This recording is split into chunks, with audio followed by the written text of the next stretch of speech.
As of the time of recording, SummerSlam is only a 7-match card. Crazy, I know, because back in the old Vinnie Mac days, everything would be big and bloated, kind of like how Tony does right now with his pay-per-views. But again, in the case of Tony, and in the defense of Vince, back when they were pay-per-views, or in the case of AEW, where they still are pay-per-views, you have to convince people to spend their hard-earned money. But in the age of the premium live event, a very well-orchestrated 5-match card like Money in the Bank, or a hopefully well-done 7-match card like SummerSlam is the way to go, because you spend your time, you have enjoyment, and everybody wins. After the ad read and after the open rolls, I'm going to break down what I think will happen, what I want to happen, and a wild card pick for SummerSlam 2024. Whether it's your first time here or you're a regular here at Mr. Super Oz, I just want to thank you for tuning in to the channel. It exists because I, Oz, from the channel Mr. Super Oz, I wrote a 68-page graphic novel called Everlasting Survivors. Volume 1 is called All Day Long. If you follow the link in the description of this video, you can get yourself hats, shirts, posters, all kinds of fun things. But most importantly, you can get the story itself. And the more people that pick up the story, the greater the chances are that there can be continued adventures with these heroes. If you could, give it a like, subscribe if you haven't already, leave a comment, enjoy.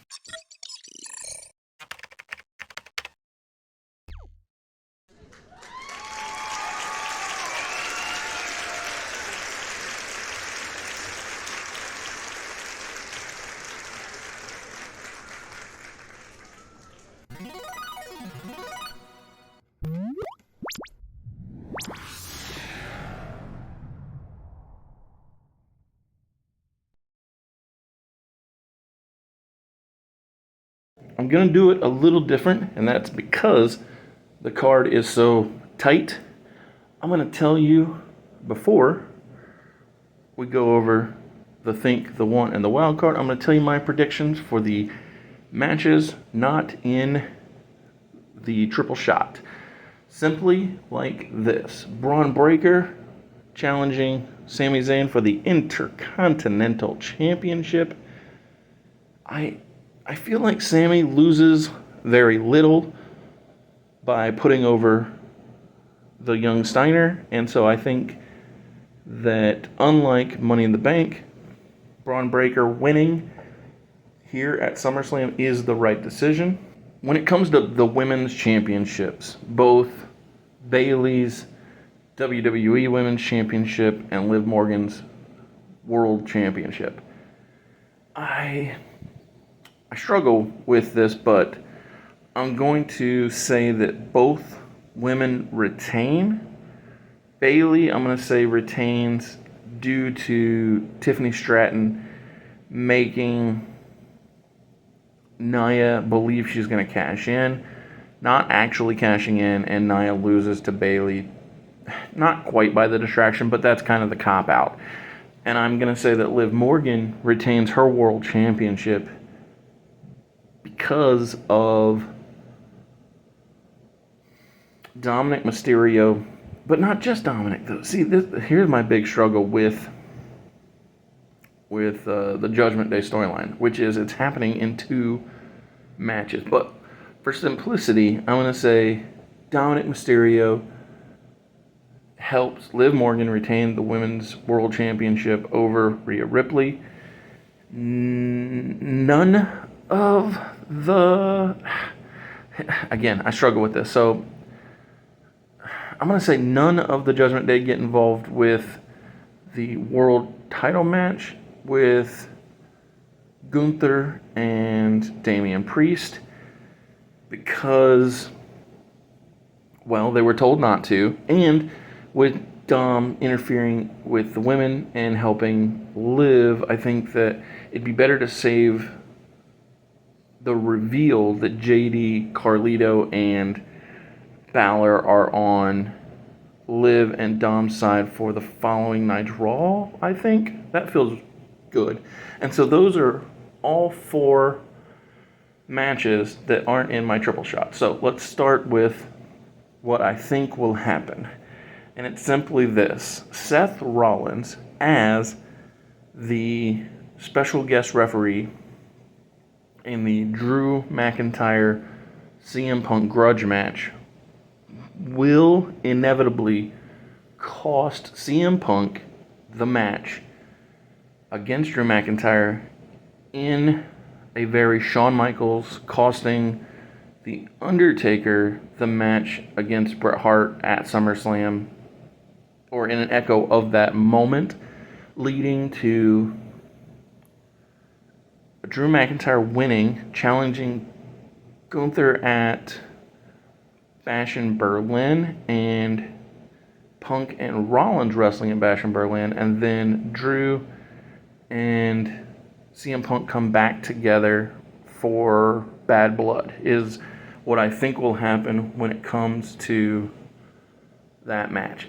What I want to have happen is for LA Knight, to beat Logan Paul in Cleveland and become the United States champion.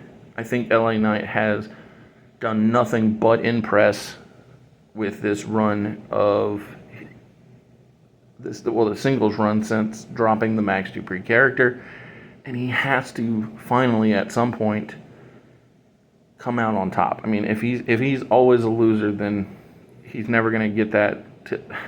He's going to lose his popularity. He's got to win at some point. And okay, I get it. He couldn't beat Roman because we were setting a record. Oh, he couldn't beat Roman because Cody had to beat Roman. Couldn't beat Roman because of family stuff. Okay, fine. But LA Knight should be able to beat Logan Paul. And I think that this night in Cleveland feels like the right time and place. And my wild card pick, I already said his name. Say his name and he appears. No, not Joe Hendry, but Roman Reigns. I predict, as my wild card, that the show will end with Roman Reigns' return. So Cody is in the main event against Solo Sikoa. Tama Tonga, Tungaloa, Jacob Fatu, all of them are trying to help Solo, and one by one, bit by bit, piece by piece, Cody takes each one of his bloodline adversaries out until it seems like Solo is going to win. Then you hit Roman's music, Cody gets the pin, Cody rolls out with the belt. I almost see this playing pseudo like how Bray Wyatt returned with his live action puppets, meaning the match is over and then you do the big return.